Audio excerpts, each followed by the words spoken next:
What is up, people? This is your boy Dedrian Colon from House of Wrestling, and this is my review for the February 17th episode of Impact Wrestling. And this was a very fun show. It was a great, how do I put it? It's a great preview for the pay per view on Saturday, No Surrender.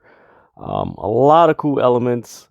Just another stellar Impact Wrestling show. They've been having pretty much stellar shows for the past month or so. It's been really good, but yeah, tonight's show was really good. We saw the debut of Giselle Shaw, the quintessential diva.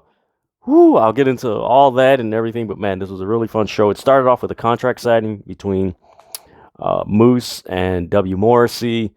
Morrissey didn't come out. Moose was upset. Long story short, W.MORRISSEY, formerly known as Big Cass in WWE, chokeslam Moose through a table on the Impact stage, and it looked like I guess their stage is set up like the old Raw stage, but a little bit lower, and he just flung him in there. So that's how the show started. So it was like, okay, we're getting off that way. Then you had a backstage segment with the Bullet Club. Whoo, man, these boys, they got chemistry, man. I really enjoy the interaction of Chris Bay with Jay White, Tama Tonga, and Tongaloa.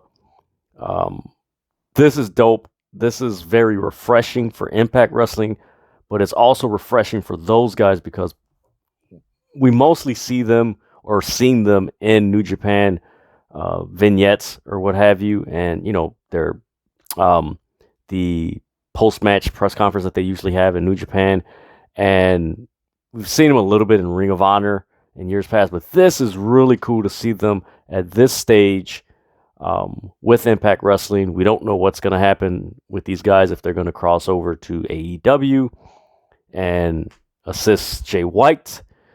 That's going to be interesting, that whole dynamic. It's fun. So you had that.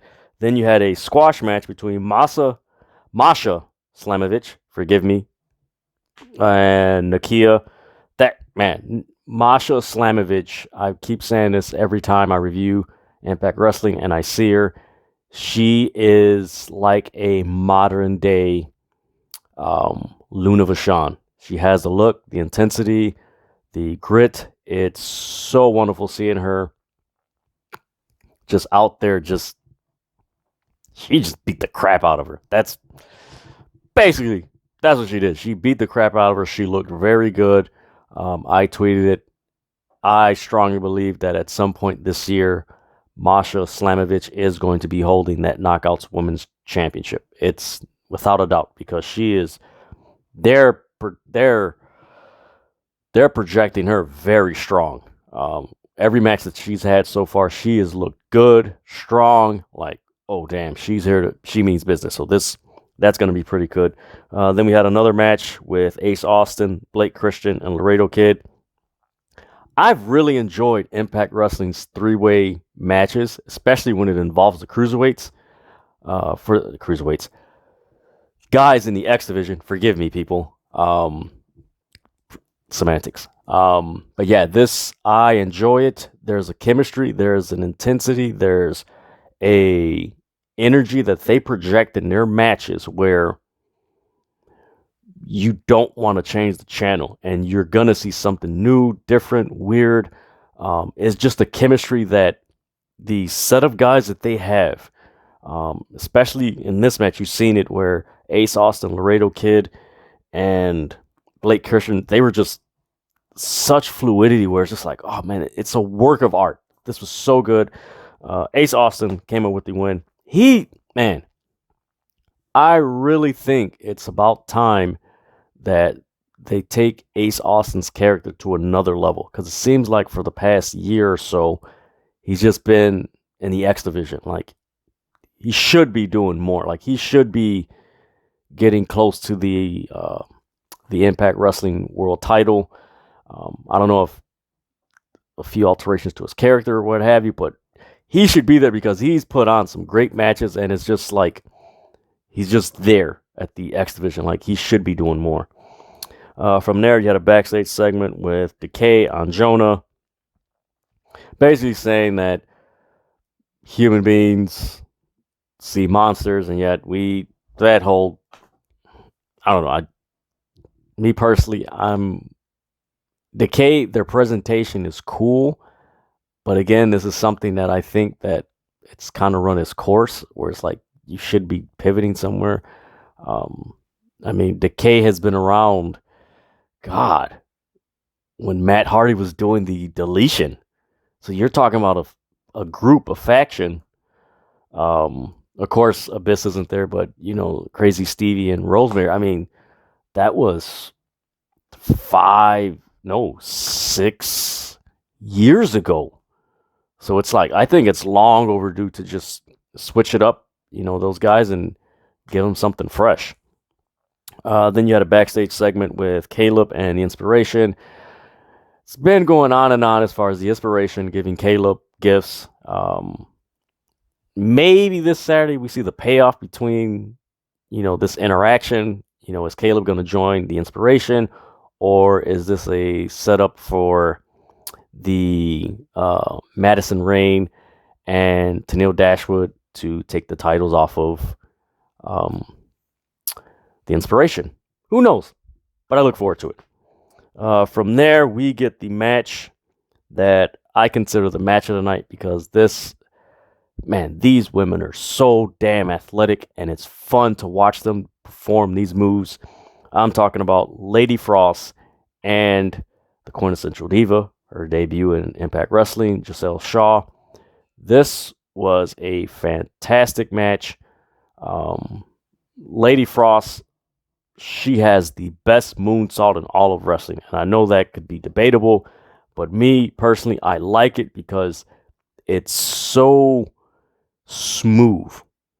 Sometimes people don't, sometimes when people do moonsaults, you see them perform moonsaults real quick, but hers is just like almost like she's jumping off a diving board into a pool. Just that agility is just, oh man, it's so sweet. But yeah, Giselle Shaw performed a Spanish fly, and thankfully Impact Wrestling posted it on their social media. You guys should be able to see it. It might be on their YouTube. Watch it after this review. But man, that thing, she did quick, boom, boom, boom, boom. She did her twisting, you call it moonsault or spin splash on Lady Frost to get the win.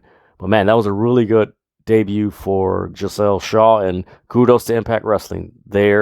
It's crazy how a year ago they lost so many women in their their knockouts division, and it seems like in a year's time they loaded up, and it's really good. It's fun to see this, and man, it is going to be fun watching Giselle Shaw in that knockouts division with that talent there. That is going to be fun. From there, we get a backstage segment with Honor No More,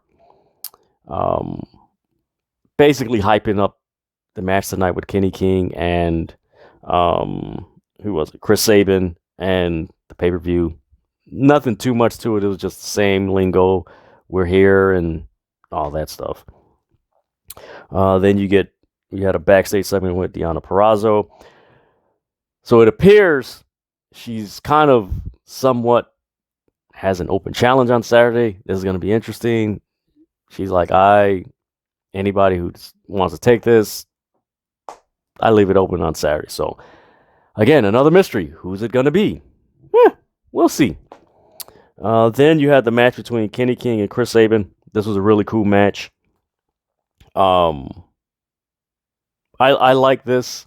It reminded me. I've always liked Chris Sabin matches, especially whether he was with the Motor City Machine Guns or when he first joined Impact back in 2004, and he had those classic matches with Samoa Joe, AJ Styles, Petey Williams, Christopher Daniels. Like, that X Division was sick.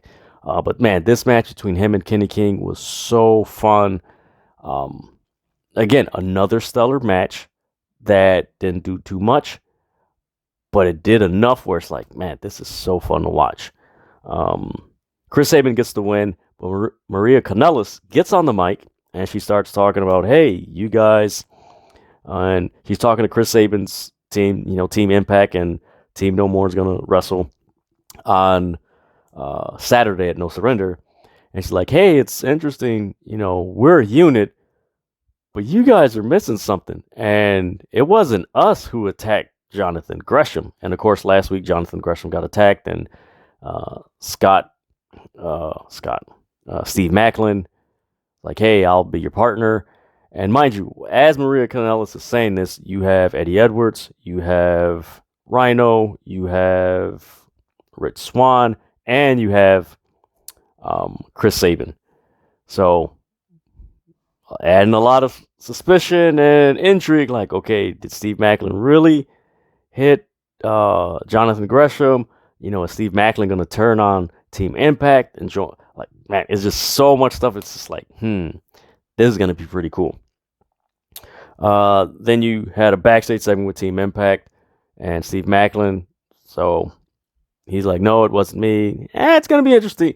Again, this is going to be interesting how this plays out on Saturday. I'm looking forward to it. Then we get a match between Tasha Steele and Savannah Evans versus Mickie James and Chelsea Green. Again, this was another cool match. I really like the progression that Tasha Steele has made in the ring. Like, she's taken her move, skill set, matches to another level. Like, her whole presentation is just to another level. She's just, you see the confidence, the just exuberate from her. Like, she is just like, man, okay, she's got it. She's getting it. But yeah, they wound up winning over Mickie James and Chelsea Green. So eventually, maybe this Saturday, Tasha Steele, forgive me, might beat Mickie James. I believe that's the match. I'm not sure. I got to check that again. Forgive me, guys. But if that's the case, I think it's time to make that switch and put the title on Tasha Steele and have some intrigue to this. Then from there, you had a backstage segment with Brian Myers, and he was basically talking about the professional learning tree. And he's basically said, you guys are done, to Zicky Dice and the other individual that was there with them. His segments are funny. For me, it's hilarious. Brian Myers and what he's doing in Impact Wrestling.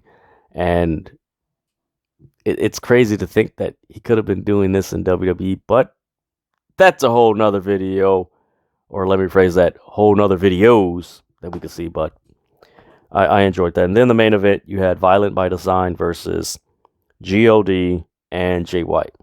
Such a fun match. Again, this is a match that is a precursor to what's going to transpire on Saturday, where you're going to have Eric Young versus Jay White, and you're going to have the Good Brothers versus G.O.D. for the Impact Championship, Tag Team Championships. This was a really cool. For some reason, Impact does really well with these 6-man tag matches. They're not too fast. They just get everybody's move in, tells a good story, and they always get to a section where you don't know who the hell's going to win. It's like, man, who's going to win? And it was really cool, but G.O.D. wound up winning.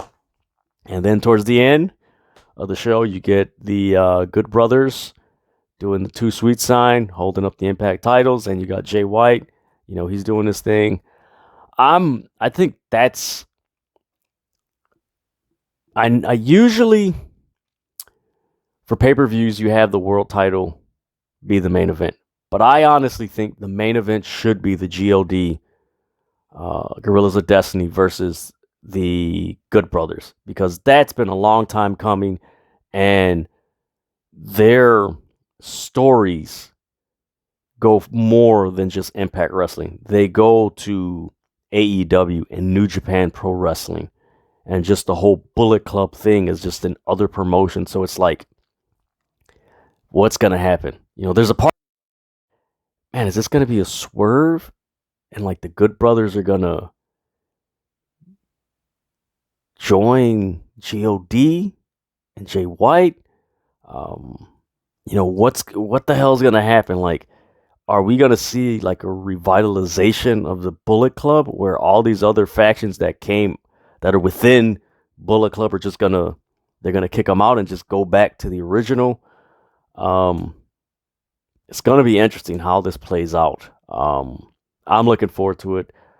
I figure the Jay White Eric Young match, maybe depending on how long Jay White's here, he should win that match. If he's leaving, I suspect Eric Young winning. But man, the match I'm looking forward to is the God versus the Good Brothers match. That's the match I'm looking forward to. I'm a huge Bullet Club fan. I'm a huge God fan. I love the Good Brothers. Anything with the Bullet Club, I am there. I will watch it. So I'm geeked. I'm excited. But overall, this Impact Wrestling show was really good. It was decent. It wasn't too lethargic. It wasn't lethargic or anything. It was just a fun show to just okay, this Saturday's a pay-per-view. All right, man, this is gonna be really good, and it's a solid show. The No Surrender pay-per-view card is a solid show that, again, I recommend. I know some of you might be watching the Elimination Chamber earlier in the morning, afternoon. But man, if you want to watch something that's going to have some intrigue and that's going to be, I won't go as too far to say that it's going to have major implications on what happens in the AEW and New Japan, but there might be something that trickles to AEW and New Japan. I don't know. We might see. But share, subscribe, follow House of Wrestling on all social media platforms. Follow me, Dedrian Colon, at Dedrian180 on Instagram, Twitter, and TikTok. But yeah, this was my review for Impact Wrestling's episode on February 17th. Man, this is a fun show. It was a fun show. Everybody got their shine, and the wrestlers that have momentum just built more momentum, and the stories that needed that progression got the progression. So hey, it all around a solid show. So it is what it is. But thank you guys for tuning in for this review for, again, the February 17th episode of Impact Wrestling. I'm Dedrian Colon. Until next time, please enjoy wrestling. Stop fighting.